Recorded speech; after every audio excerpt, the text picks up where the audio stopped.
Kahit ulit-ulitin niyo pa pong tanong yan, sasagot at sasagot pa rin ako.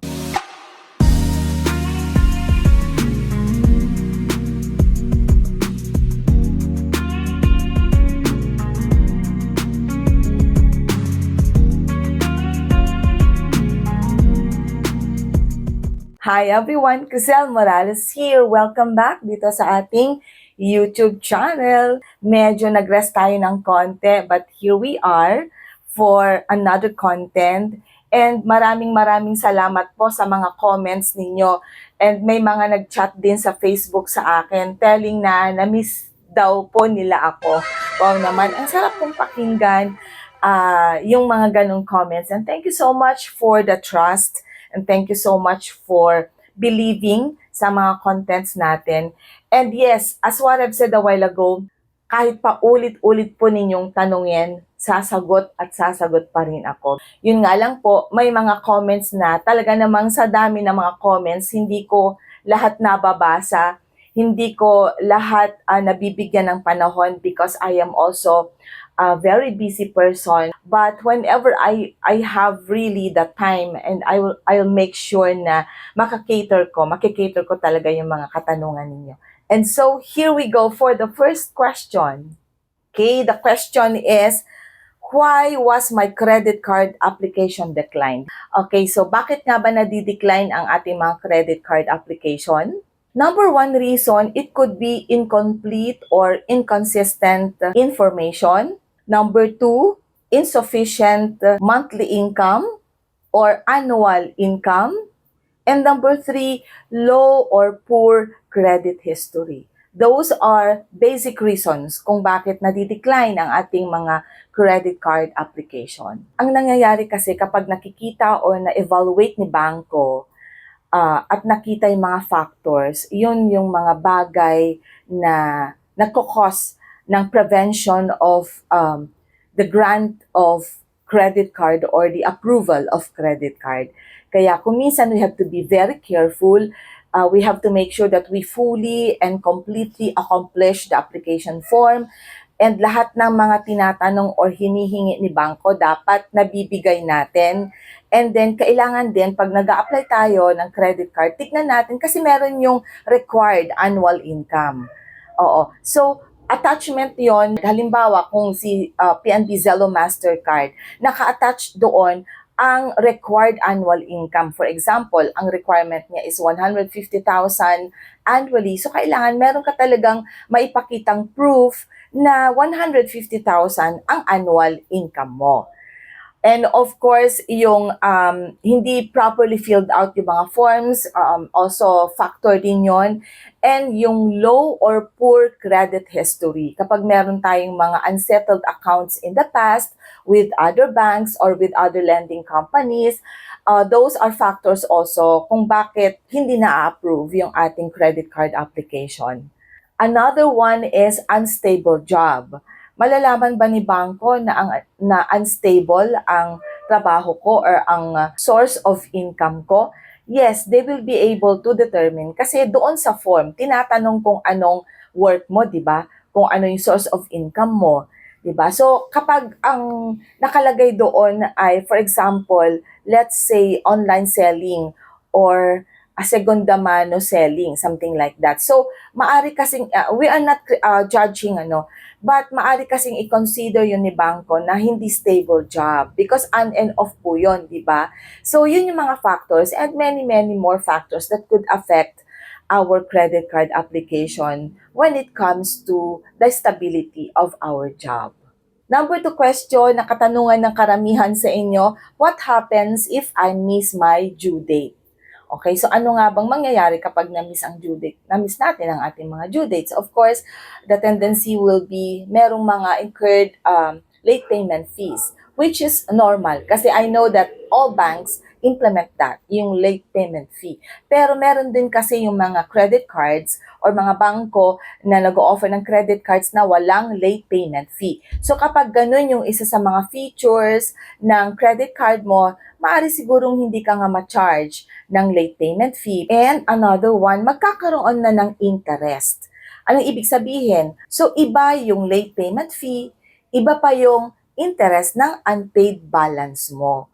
So we have to make sure na kung maaari ay makapagbayad tayo on time. But just in case naman kasi na hindi, at least aware tayo sa mga ganito. And yun nga lang, kailangan na natin talagang mag-set ng additional amount for us to be able to pay yung late payment fee niya at saka yung interest added to our current balance.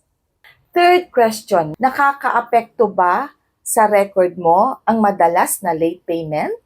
The answer is yes, nakakaapekto sa record natin. Of course, si bangko, very sensitive sa mga bagay na ganyan kasi nga ipapahiram nila yung pera nila sa atin. So, ang gusto nila, yung client na trustworthy naman at kung magbayad talagang on time. Now, kapag tayo ay wala doon sa qualification na hinahanap ng bangko, maaring makaapekto talaga yon sa record natin at maaring hindi na tayo i-approve ni bangko sa mga future transactions natin like additional application for another credit card or application for a personal loan or yung mga iba't ibang loans pa na pwede sana nating ma-avail kay bangko. So yung mga affected. That's why we really have to be very, very careful. Karamihan sa mga credit card holders, nagsaset sila ng reminder sa kanilang mga calendar or nagsaset sila ng alarm o kaya yung automatic payment, automatically deducted yung payment mo doon sa bill mo sa credit card mo. Ayun yung mga ginagawa ng iba para hindi nila makalimutan. But then again, kung wala naman kung walang pondo yung savings account mo, halimbawa, o yung debit card mo, kung saan mo nilink yung credit card mo for automatic payment sana, then wala ring payment na magaganap. Kasi nga, kahit naka-automatic payment yan, kung walang pondo yung savings account mo o yung debit card mo, di hindi rin makakasingil si bangko sa'yo.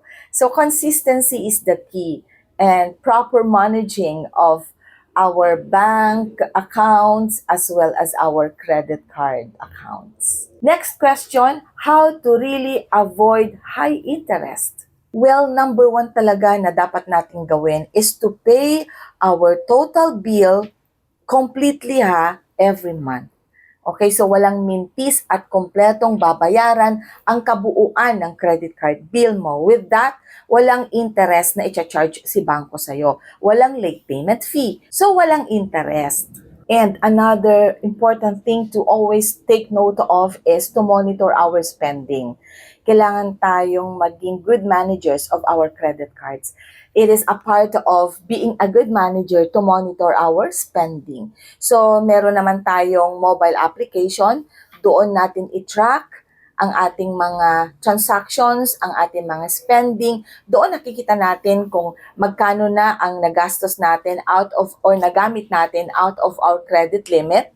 And to always make sure na hindi natin na ma-max out ang ating mga credit cards. Napaka-importante yon because kapag lagi nating na ma-max out yung credit limit natin, it is a sign or it is a signal for the bank to think na ang taong ito talaga namang nangangailangan ng pera. May tendency na hindi siya makabayad. May tendency na baka maulit na hindi siya magbayad buwan-buwan.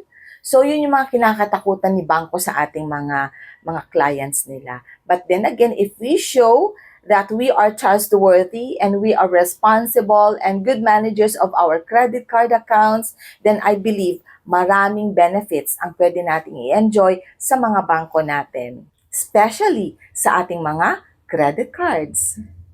Is it okay to have multiple credit cards? Of course, ang sagot dyan ay yes, kung kaya nating i-manage ng maigi. Kung hindi natin nami-mismanage ang iba pa nating mga credit cards, then it's okay to add more. Pero kapag hindi natin na ma-manage ang mga una nating credit cards na nasa atin, then huwag na tayong mag-apply for another credit cards kasi it will just be another burden to us. Alright, so that is the first set of our question and answer portion.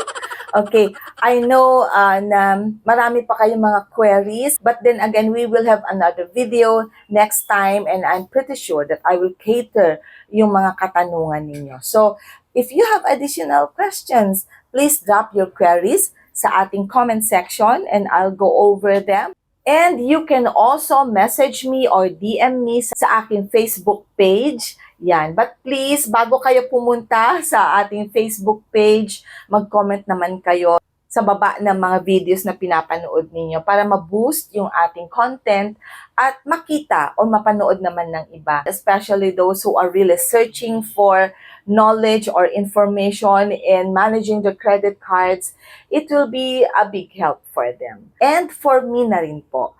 Alright, so there you go. Tapos na tayo for our content for today. Maraming salamat po sa inyong lahat.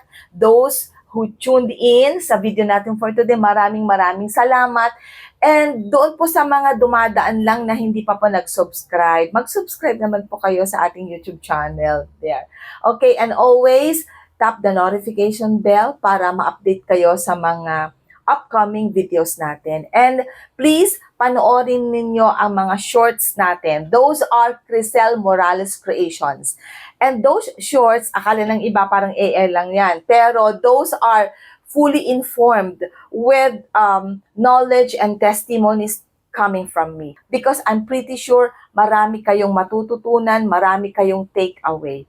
So maraming salamat po for tuning in once again. And kahit marami tayong pagsubok sa buhay, that is but normal. But then again, always remember that life is beautiful because God is so good. Bye everyone! Lakas!